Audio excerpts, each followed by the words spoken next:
Atur uninga ngger ngaturaken ketiwasan. Saksampunipun pun bapa kula manggi wayah kula pun Antasena. Pancen gembelo sirahipun, sakenteng agengipun boten saged dipun rembak sronaris. Wusana Kurawa majeng tandhingipun boten namung Antasena kalebet wayah kula pun Pancawala kaliyan ingkang rayipun Sencaki nggih. Dimas Sencaki ugi tumut wonten papan mriki. Sencaki ndombani kaliyan Antasena. Antasena pun sami sekuton nggih, pidak jempol gedhek antuk. Lajeng paripun pamandana dados pundi? Saksamunipun Kurawa sedaya sami remuk bubuk dados rerempon. Sinten malih ingkang saged ngunduraken wayah kula Antasena namung kejawi angger Baladewa. Kula pasrah bongkokan nyuwun tulung ngger prayoginipun dados pundi angger Baladewa. Keparep Antasena mudhar cilaka Antasena. Oh aho yo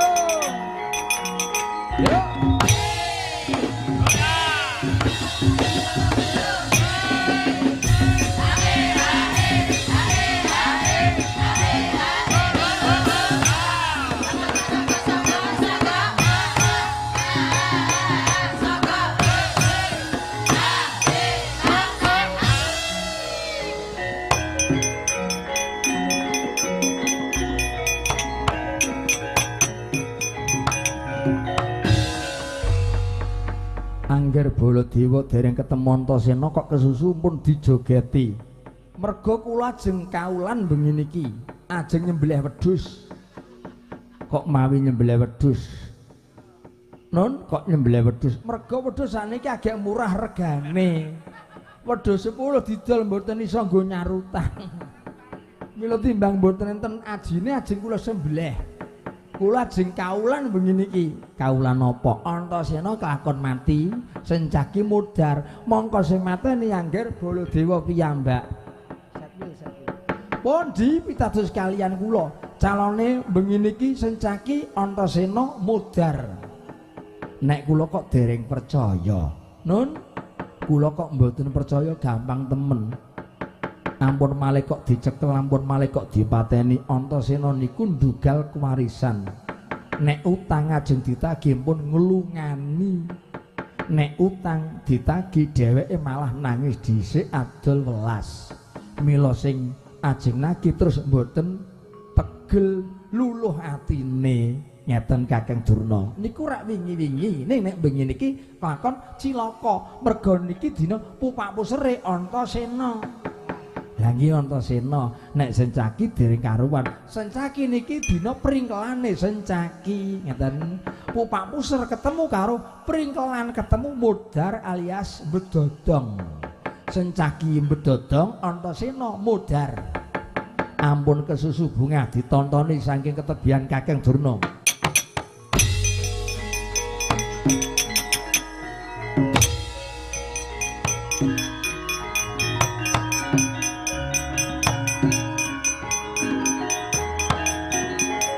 Bangsana Sencaki kepinggan gue. Ayo.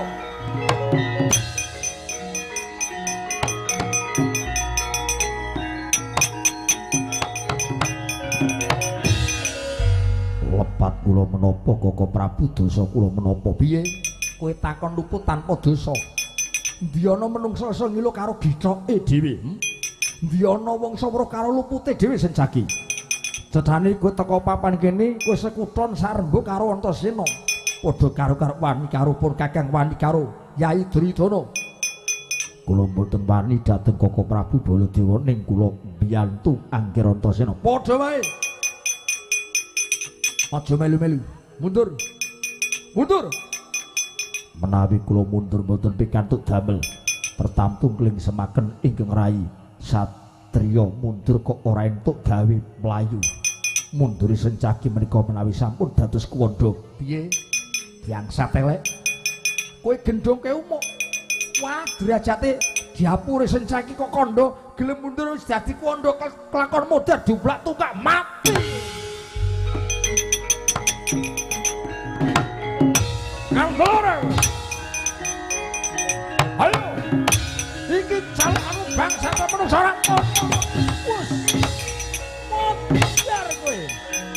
Antasena kon maju mrene. Lah ngambil boten di Sancaki diajar. Yo.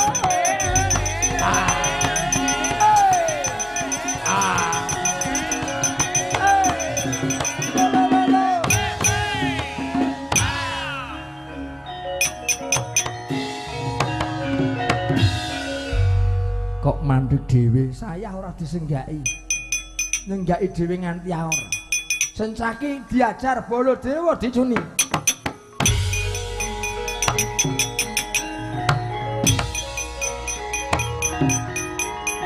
Mundur.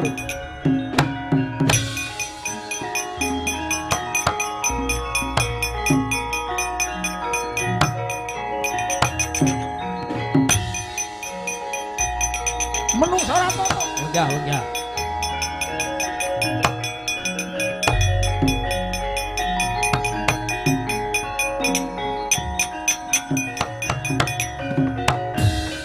Dodo muntap lir ginetap jojobang maweng-wengis netra kocak ngondarandir kumriwis pucuk ing rawis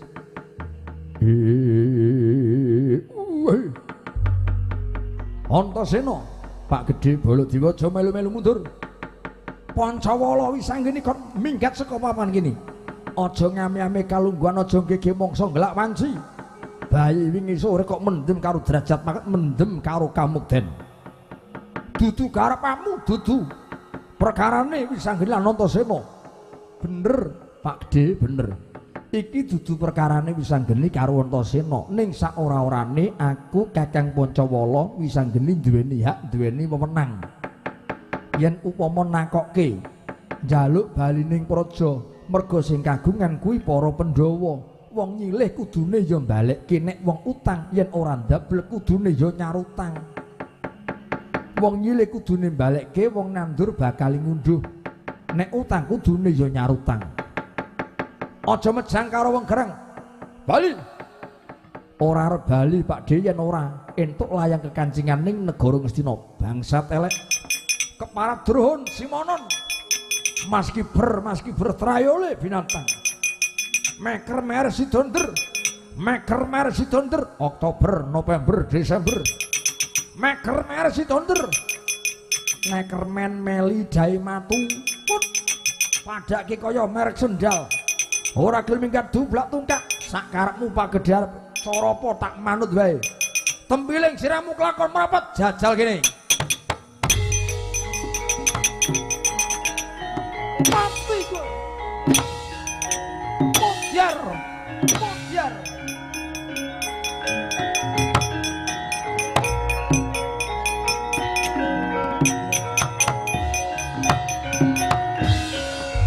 Ditempiling ora krasa mengkaya dijiwit sinden. Tanggung. Tamakno pusakane Pak Gedhe sing jeneng gedhang goreng. Wut. Nenggala kok gedhang goreng.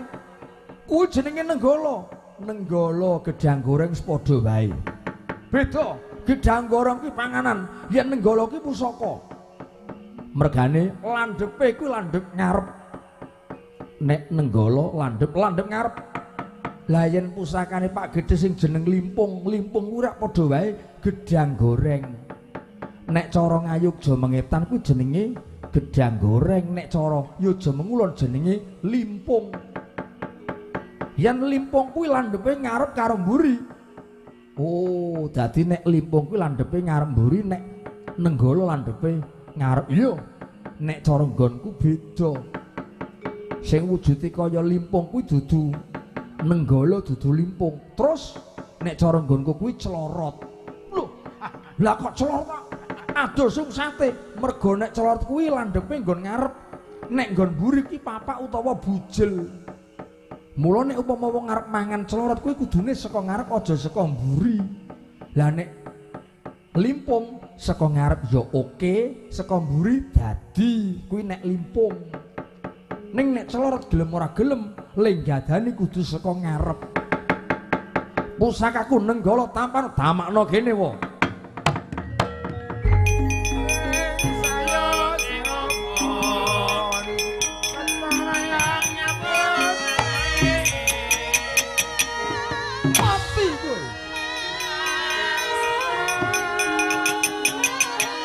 Mudar. Mati kowe. Mudar. Edian. Lah kok ampuh. Maleso. Maleso, tak males. Sungut penganten tanpa nono.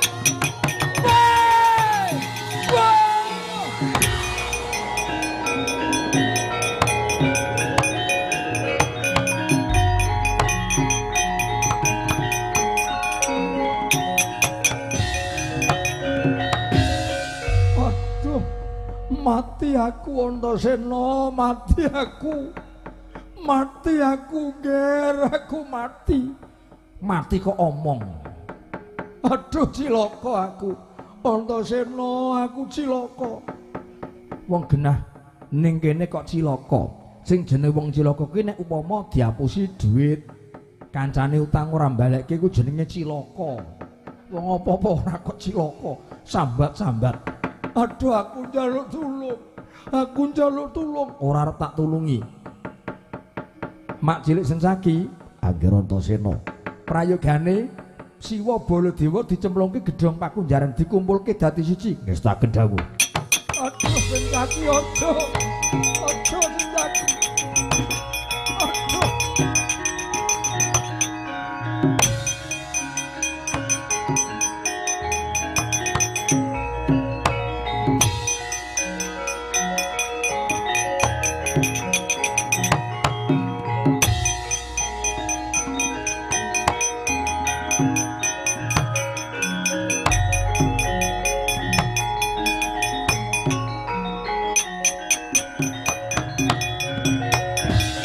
Babang sineng kang walik sandhang walikat godhek wok simbar jojo wang malang mentisnya gangsir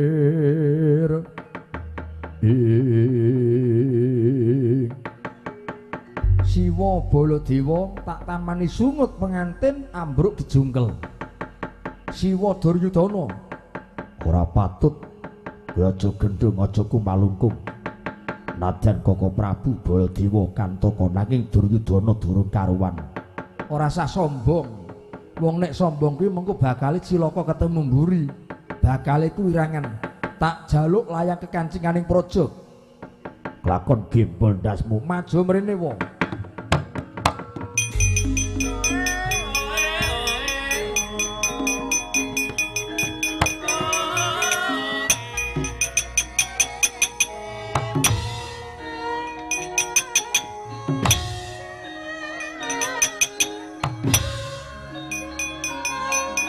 Gentenan pisang geni Siwa Duryudana lumpuh.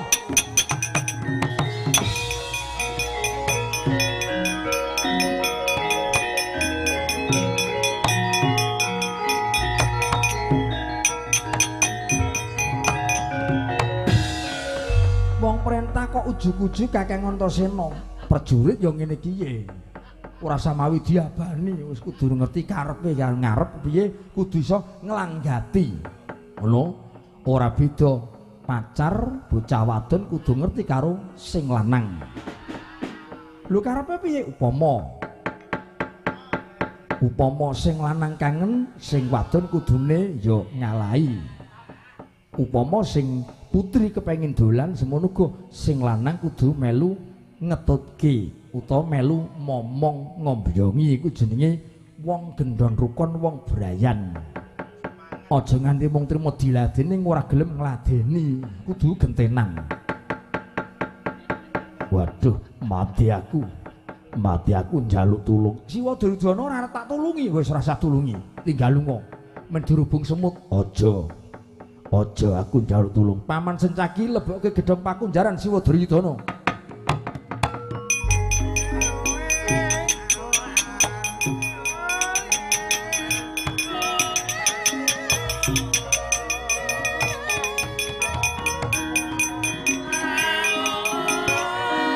Golek yang semuni. Doyak diburu.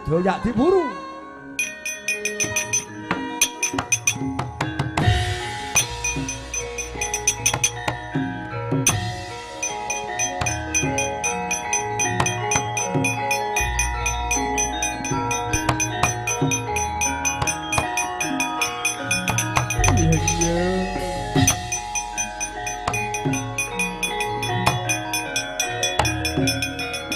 cekel. Aja diculke.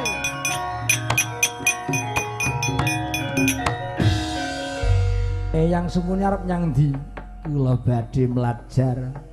Kula badhe nyelametaken diri kula, nggih. Ora usah mlayu. Maton manut mengko bakal slamet. Matone manut Eyang Sumuni mengko bakal slamet. Inggih. Lajeng kula kedah menapa? Lungguh sing prayoga. Aku tak takon. Siwa Duryudana kae dadi ratu, janjane sing dilenggahi kuwi apa? Atur uninga ngger menika dadi nglenggahi dampar Antipraba, ning nggenipun lenggah menika dampar gading. Pusakane yang Begawan Palasara ki wujudipun dampar Antipraba. Lah kok Siwa Duryudana ora lenggah dampar Antipraba? Mboten kecunggah, mboten kuwawi. Ingkang kuwawi nglenggahi dampar Antipraba menika ingkang kasinungan Wahyu Ratu utawi Wahyu Kraton.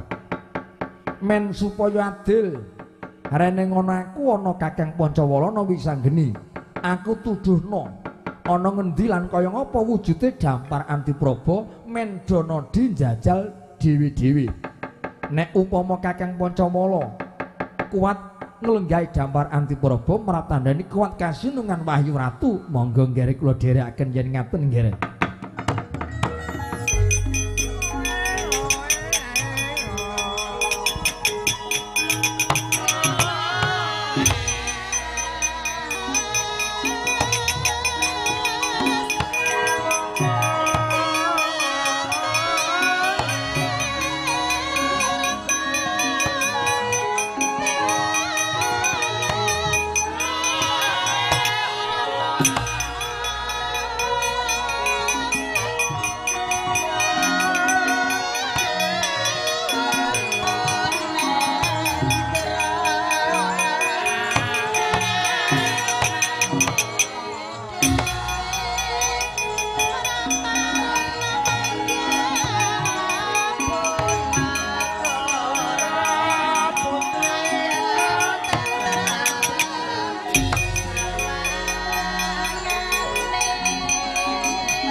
Wujudipun dampar Antipraba pusaka tilaranipun ingkang Eyang Suwargi Begawan Palasara ingkang kuwawi lenggah dampar menika maratandani ingkang kasinungan Wahyu Ratu kasembadan dados ratu wonten Ngastina. Yen upama dijajal duwe Eyang Sumuni ngumanggaken boten menapa-menapa. Kakang Pancawala, Dimas Antasena kepiye Dimas? Dicoba njajal ketrimaning ngamak dampar Antipraba dilenggahi. Kira-kira kuat apa ora Kakang Pancawala? Nek kuat dijamu, nek ora kuat aja ngresula. Nuwun inggih. Eyang Sumuni nyuwun berkah pangestu ingkang wayah kula badhe nyobi nglenggahi dampar Antipraba Eyang.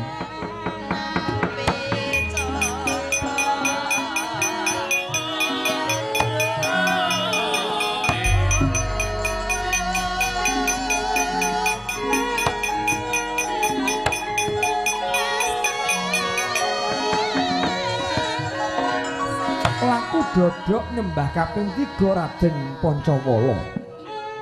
Dupi mulat wujudipun dampar Antipraba sumarata tejane mawa cahya nguwung.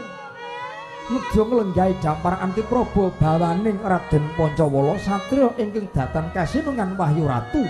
Mila nglenggahi dampar Antipraba kaya den uncalaken satemah jungkel jawah plak Kapidara. Oh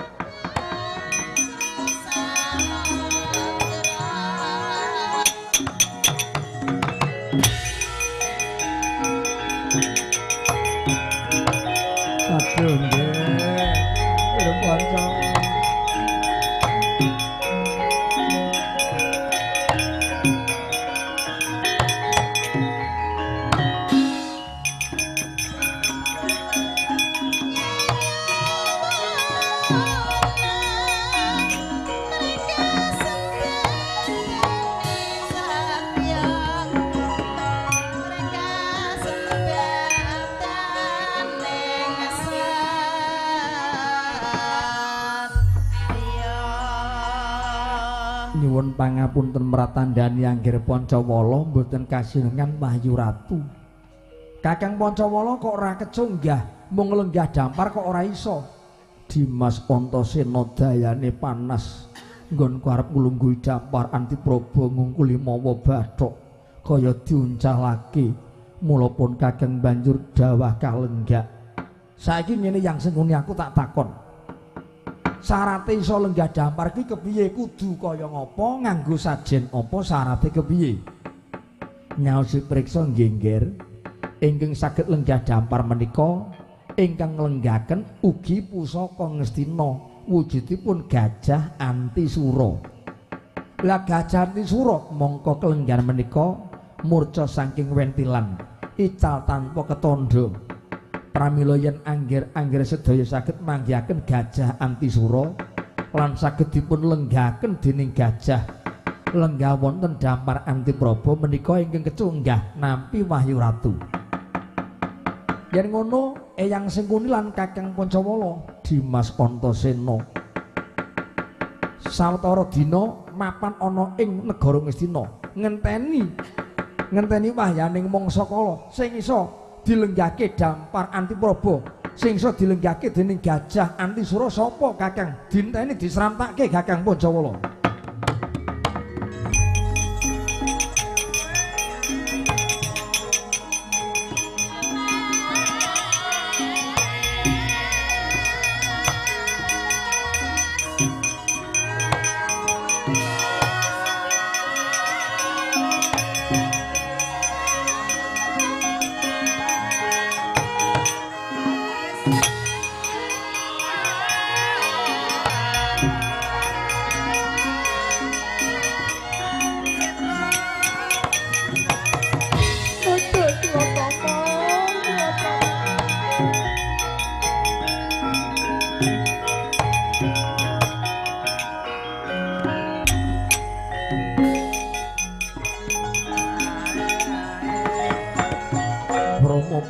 Durna cat saking negari Ngastina. Ngastina wis bedah, Ngger, Ngastina bedah. Merga kraman Pancawala diawat-awati wis anggeni karo Antasena. Angger Baladewa, Angger Durjana wis dikunjara. Keparingipun Kanjeng Rama, aja nekat, yen nekat ora wurung pun bapa karo kowe mesti dicemplungke gedhong pakunjaran. Lah ya yen upama dikunjara, lah nek dilebokke gedhogan apa ora malah cilaka, Nggih. Kemaringipun Rama Penemban prayoginipun dos pundi? Tak nyeraya putuku Stejaba Mantraka Sura njaluk tulung supaya mbalekake kraman Ngastina, Nggih.